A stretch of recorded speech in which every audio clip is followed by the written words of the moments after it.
문제는 우리나라가 그렇게 전망이 밝지만은 않다. 뭐 반포에 있는 어떤 아파트가 구평형이 뭐 65억을 찍었다, 60억을 찍었다 이런 얘기가 있을 정도로 굉장히 정고점을 돌파한 지역들이 굉장히 늘어나는 그런 시기였다라고 말씀드릴 수 있고요. 내수 진작을 시키지 않으면 우리나라 경제 침체는 굉장히 어려워질 것이다. 그 가속화될 것이다라고 얘기를 했습니다. 그렇기 때문에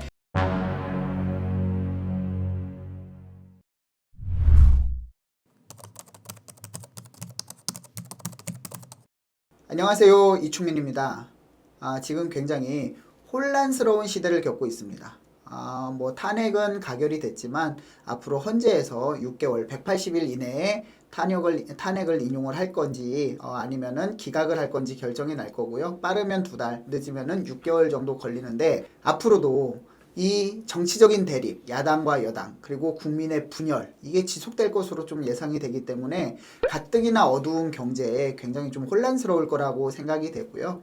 자, 그리고 제가 이제 지난번 영상에 이제 그 외국 교수, 석학이 이제 한국을 떠나면서 후임 교수한테 남긴 글을 좀 읽어드리는 그런 영상을 촬영을 했는데 굉장히 좀 많은 뜨거운 이제 감론을박이 있었습니다. 물론 뜨겁게 반응을 해주셔서 너무 감사하고요. 하지만 거기에서도 또 정치적인 이념과 색깔, 갈등이 굉장히 댓글도 굉장히 대립이 되는 댓글이 많았다라고 말씀드릴 수 있고 저는 이번에 좀 국민 단합이 되는 계기가 됐으면 참 개인적인 바람이 있습니다. 우리가 어찌됐거나 이 혼란 속에서도 2025년을 맞이해야 되겠죠. 그렇기 때문에 여러 이제 뭐 민간이나 기관에서 정부기관에서 주도하에 이제 보고서가 나옵니다. 특히 이제 부동산 전망 보고서, 건설경기 보고서 이런 보고서들이 각 이제 민간 기업이라든가 아니면은 공공기관이라든가 이런 데서 보고서가 나오기 때문에 보고서를 오늘 이 시간에는 보고서를 좀 간단하게 읽어드리고요. 중요한 부분만 체크를 해드리고 그 다음에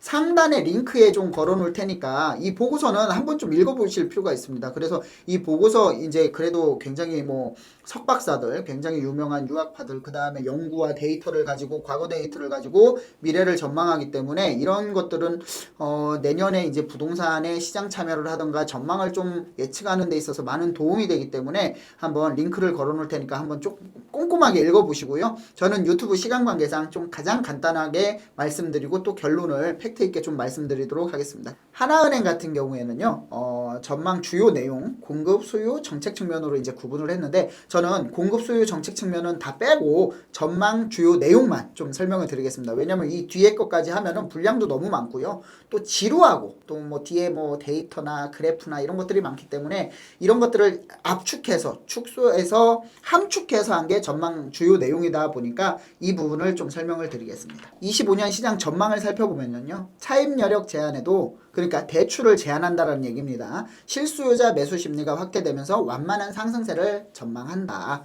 자, 여기서 보시면은요. 그 영향 요인이 있습니다. 2023년부터 4년, 그다음에 내년까지 전망을 했는데 2023년도에는 자, 규제 완화를 했죠.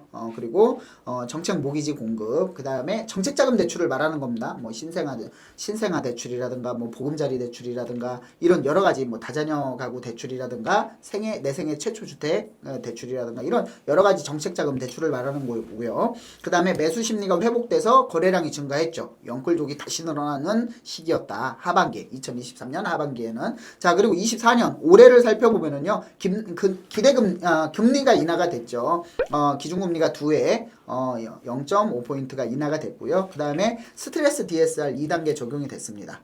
대출에 대한 금리는 내렸지만 기준금리는 내렸지만 오히려 정책적으로 대출 규제는 더 강화가 됐다라고 말씀드릴 수 있고요. 하지만 수도권 중심으로 8월 달까지는 굉장히 거래량이 늘어나고 가격이 굉장히 상승을 했다. 이때가 어떤 시기였냐면 뭐 반포에 있는 어떤 아파트가 구평형이 뭐 65억을 찍었다, 60억을 찍었다 이런 얘기가 있을 정도로 굉장히 정고점을 돌파한 지역들이 굉장히 늘어나는 그런 시기였다라고 말씀드릴 수 있고요. 자, 그래서 내년 전망을 보면은요. 대출금리 하락 시 매수 심리가 자극될 것이다. 자, 모건 스탠리 그쪽에서 이제 인터뷰를 했을 때 전 세계가 이제 피벗의 시대, 그러니까 금리가 차근차근 인하가 될 것이고 그 금리 인하에 대한 효과는 자산시장, 부동산이 혜택을 볼 것이다. 이런 인터뷰를 할 정도로 굉장히 좀 이 금리에 대해서 굉장히 자산시장으로 유동성이 흘러갈 가능성이 굉장히 높다라고 평가를 했는데 여기 또한 그렇게 같은 전망을 했다라고 말씀드릴 수 있고요. 대출금리 하락 시 매수 심리를 자극하고 공급 부족. 자, 이거 같은 경우는 공급 부족이 굉장히 좀 뚜렷화되고 있습니다. 어떤 분들은 서울에 9만 호가 지금 매물이 적체되어 있다. 이게 매물이 아니고 뭐냐라고 말씀을 하시는 분들이 계신데 제가 누누이 말씀드리지만 살고 있는 매물은 지금 매물이 아닙니다. 왜냐하면 내가 이 집을 팔면 어딘가에 이사를 가야 되겠죠. 맞죠? 그러면은 그 집에 누군가 이사를 가야 되고 누가 이 집을 들어와야 되면 그거는 원시적인 공급이 아니고 그냥 기존에 있는 매물, 기존 주택이라고 하죠. 신규 매물이 아니라. 그렇기 때문에 이런 신규 공급이 좀 이루어져야 되는데 지금 윤석열 정권 때 270만 호 처음에 당선이 되고 나서 270만 호 공급을 호언장담했었습니다. 하지만 지금 100만 호도 공급을 못했고요.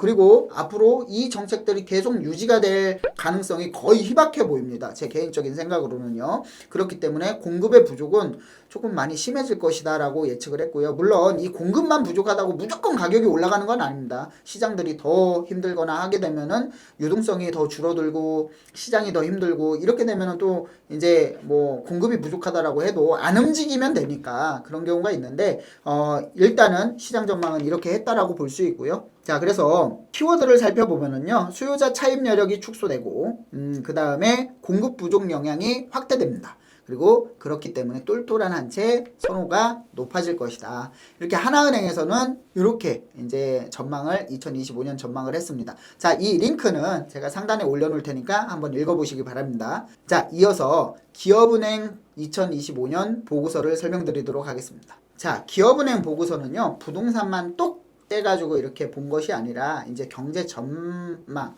그러니까 경제 전체적으로 좀 전망을 했다라고 볼 수 있습니다. 그래서 간단하게 좀 설명을 드릴게요.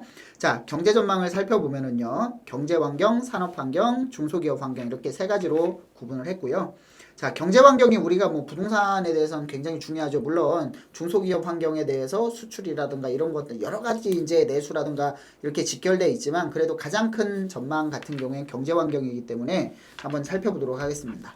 자, 글로벌 인플레이션이 둔화되고요. 점진적 회복 흐름을 보이는 가운데 국가별 성장 차이는 지속될 것이다. 자, 지금 미국이 트럼프가 대통령에 당선이 되고 나서 취임도 하기 전에 뭐 나스닥이나 다우나 S&P 500이나 지금 고점을 계속 갱신하고 있습니다. 이게 무슨 얘기냐면 국가별로 성장 차이. 자, 트럼프 같은 경우에는 자국 우선주의를 채택을 하고 있죠. 그래서 지금 뭐 삼성이라든가 뭐 LG라든가 굉장히 어려움에 처하고 난처함에 처해 있습니다. SK 하이닉스라든가 반도체 바이든 시대에 그 투자금 보조금을 믿고 이제 반도체 공장을 지금 설립하고 있는 중에 아직 보조금 협상을 다 못했기 때문에 굉장히 좀 어려움에 처하고 있고요. 그래서 국가별로 성장의 차이가 굉장히 뚜렷하게 나타날 것이다. 자, 한국의 부동산 지방과 수도권, 수도권과 서울 굉장히 양극화가 심화가 되죠. 이 25년도에는 이제 국가별로도 굉장히 양극화가 심해지는데 자, 문제는 우리나라가 그렇게 전망이 밝지만은 않다. 이렇게 말씀드릴 수 있습니다. 전망을 보면은요. 25년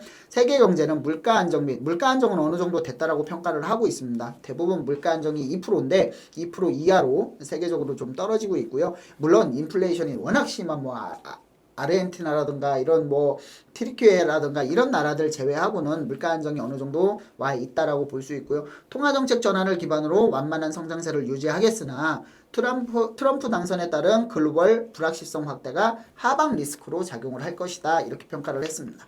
자, 하나하나 뭐 전부 다 읽어드리기에는 좀 많이 시간이 너무 오래 걸리고요. 이것 또한 기업은행 그 보고서 또한 링크에 올려놓을 테니까 한번 꼼꼼하게 읽어보시기 바랍니다. 자, 미국의 전망을 살펴보면은요. 금리 인하로 우호적인 소비, 투자 여건 조성에도 불구하고 24년 대비 성장세가 조금 둔화될 것이라고 보고 있습니다. 왜냐하면 아무리 돈을 풀고 자국 우선주의라고 하더라도 내수나 경제 성장이 둔화가 될 수밖에 없는 구조다라고 평가를 했고요.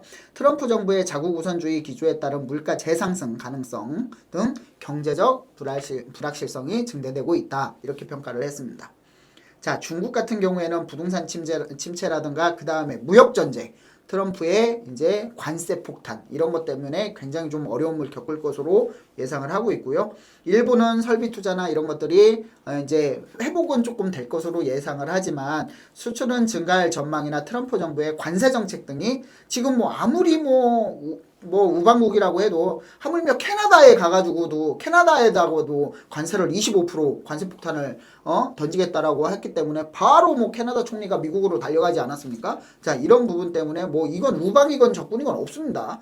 그렇기 때문에 무조건 이제 미국 빼고는 전부 다 힘들어지고 눈치 보기 작전에 들어갈 것이다라는 평가를 했습니다.